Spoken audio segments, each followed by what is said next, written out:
Next up, I want to contrast two different bars from Lonohana Estate Chocolate. Lonohana Estate Chocolate is a company based, their factory is based in Honolulu. Their main farm, their farm is on the north shore of Hawaii. And then they source as well from other makers, other cacao farmers. So Ben Fields of Mapele Fields also grows and collects cacao and centrally ferments it.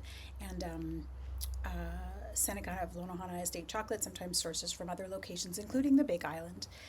So what I have here today is these two bars. I'm putting them together and asking you to contrast them rather than do two separate videos because they're kind of a pairing.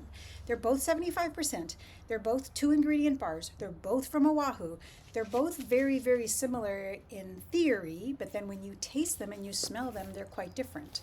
So when you open up the bars, even that was the Mapele Fields, and this is the Opaeula Ridge, very different. The aromas are very different and the flavors are very different. I'm reaching my maximum in terms of the amount of chocolate I can taste.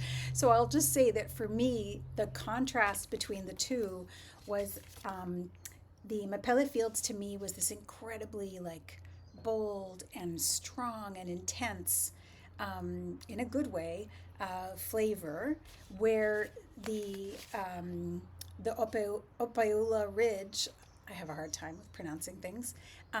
This one is the one on the North Shore, that is the Lonohana Estate Chocolate's cacao.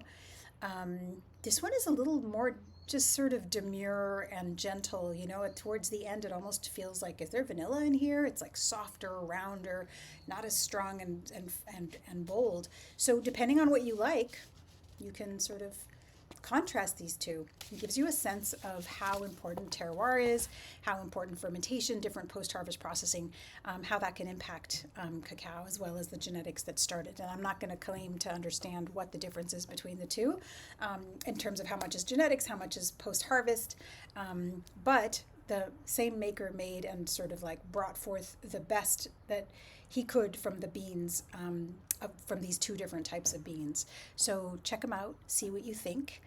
They're meant to be tasted together in that sense, the same way that the two Vietnam origins, Maru and Bellevue, Lam Dong and Ben Tre, are also to be sort of explored together. So see what you think.